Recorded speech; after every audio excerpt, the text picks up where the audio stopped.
چھٹے امام ارشاد فرماتے ہیں کہ اے رونے والے عزادار،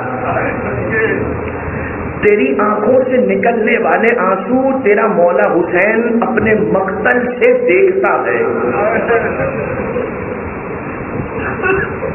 ہمارے اور آپ کے آقا کتنے کریم ہیں ہم نہیں جانتے، اگر ہم پہچان لیں تو چھٹے امام کی حدیث اور سنا دوں، درمیان میں یہ والی حدیث روک کر، رونے والے کو کیا اجر ملنا ہے اگر یہ اسے پتا چل جائے تو روتے ہوئے جتنا غمگین ہے اس سے زیادہ خوش ہوگا۔ اور ایک جملہ اور کہ اگر لو علموا ما فی بکاء الحسین لماتوا شوقا،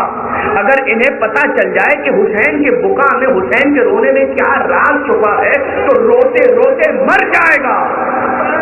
اسے مر جائے گا۔ اچھا، میری ایسے ایک شخص سے ملاقات ہوئی اسی سال کربلا محلہ میں، وہ قریب تھا کہ اپنی جان حسین ابن علی کے قبول کر دیتا، اتنا رو رہا تھا، اتنا گریہ کر رہا تھا مقتل حسین ابن علی علیہ السلام کو دیکھ کر، کہتا تھا میں کیا کروں، میرا گریہ نہیں روکتا، مجھے مقتل سے حسین کا خون جاری ہوتا ہوا نظر آتا ہے۔ امام علیہ السلام کے بارے میں چھٹے امام ارشاد فرماتے ہیں، رونے والے تیرے آنسوؤں کو تیرا مولا حسین اپنے مقتل سے دیکھتا ہے اور جانتے ہو تمہارے ناموں سے بھی واقف ہیں، تمہارے آباء و اجداد کے ناموں سے بھی واقف ہیں اور وہ تمہارے لیے دعا کرتے ہیں۔ ایک روایت یہ بیان کرتی ہے رونے والے کے لیے زہرائے مرضیہ پروردگار عالم سے استغفار طلب کرتی ہے، اے سیدہ، اے کائنات کی شہزادی، میں بڑا گنہگار، میرے لیے دعا نہ کیجیے، آپ بڑی پاک بیوی ہیں، آپ مجھے دعا دے دیجیے، بس میری دنیا و آخرت بدل جائے گی۔ مگر کیسی کریمہ بیوی ہے، رب ذوالجلال کی بارگاہ میں جا کر کہتی ہے یہ میرے حسین کا عزادار ہے، اے خدا اسے معاف کر دینا۔ اس مظلوم، اس غریب، اس صدیقہ کبریٰ کی جس کی بات کو چھٹلا دیا گیا، کائنات کی سب سے سچی بیوی، اور کوئی کہے کہ اسے چھٹلا دیا گیا۔ لیکن عزیزو، ایک روایت اور میری نظروں سے گزری کہ جب رونے والا روتا ہے اس کی آنکھوں سے آنسو نکلتے ہیں، یہ آنسو ایک یہ کہ رومال سیدہ میں جگہ پاتے ہیں، جو بچ جائیں انہیں آب کوثر میں ملایا جاتا ہے، جس کے بعد آب کوثر کا پانی اور میٹھا اور مؤثر اور طاقتور ہو جاتا ہے۔ اور ایک روایت یہ کہتی ہے کہ یہ آنسو فاطمہ زہرا کی مدد کرتے ہیں، مجھے نہیں معلوم سیدہ کی کیا مدد کرتے ہوں گے، میرا دل کہتا ہے شاید رونے والے عزادار کے آنسو لے کر بی بی اپنے شکستہ پہلو پر لگاتی ہو کہ رونے والے تیرا بڑا آج بھی وہ بی بی برق عزا خانے کے اندر موجود ہے جو پرسہ لینے کے لیے آئی ہے۔ اس بی بی کو ہمارے آنسوؤں کی ضرورت نہیں ہے، اس لیے کہ اس بی بی کو آنسوؤں کا پرسہ نہیں، آنکھوں سے خون جاری ہونے کا پرسہ ملتا ہے۔ یہ تو اس بی بی کی مہربانی ہے کہ ہم جیسوں کے آنسو بی بی اپنے رومال، یقین جانیے یہ آنسو نہیں ہے، ہماری قبر کے اندھیرے کو دور کرنے کا سامان۔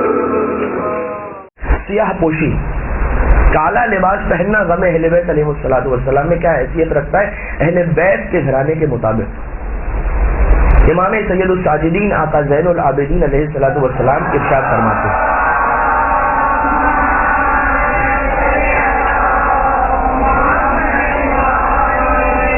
لما قتل الحسین ابن علی علیہ السلام لبس نساء بنی ہاشم السوادہ، کہ جب امام حسین علیہ السلام شہید کیے گئے تو بنی ہاشم کی خواتین نے کالا لباس، سیاہ لباس پہنا. وَكُنَّ لَا يَشْتَكِينَ مِنْ حَرٍّ وَلَا بَرْدٍ، اور وہ نہ گرمی کی شکایت کرتی تھیں اور نہ سردی کی شکایت کرتی تھیں. یعنی اونی صوفی لباس پہنا، سیاہ لباس پہنا، اور اس کے بعد صورت حال یہ تھی وَكُنَّ لَا يَشْتَكِينَ مِنْ حَرٍّ وَلَا بَرْدٍ. وَكَانَ علی بن الحسین علیہ السلام علیہ السلام یعمل لہن الطعام للمأتم، کہ امام سید سجاد علیہ السلام ان بیویوں کے لیے کہ جو بنو ہاشم یا فاطمیات گھرانے بنی ہاشم کی خواتین تھیں، جو غم امام حسین علیہ السلام میں سیاہ لباس پہن کر امام کا غم مناتی تھیں، مولا سید سجاد ان کے لیے طعام تیار کیا کرتے تھے. المحاسن کی یہ آیت ہے، یہ روایت ہے، دوسری جلد ہے اور صفحہ نمبر 420. دلالت روایت کیا ہے کہ ہاشمی خواتین کا امام علیہ السلام کی حاضری میں سیاہ پوشی کرنا، امام کا منع نہ کرنا، اور نہ فقط یہ بلکہ امام علیہ السلام کا ان کے لیے غذا اور طعام تیار کرنا. اس کے علاوہ وہی خواتین کے جو بنو ہاشم کی خواتین ہیں، ان کے درمیان جناب زینب کبریٰ سلام اللہ علیہا کا بھی ہونا اور ان کا بھی سیاہ لباس پہننا، کہ جن کے بارے میں خود امام سید سجاد علیہ السلام یہ ارشاد فرماتے ہیں، یا امتی انتی بحمد اللہ عالمۃ غیر معلمۃ فہمۃ غیر مفہمۃ. یہ ایک بات، یہ ایک روایت سیاہ پوشی کے اعتبار سے. دوسری روایت امام حسن علیہ السلام کا سیاہ لباس پہننا کے اعتبار سے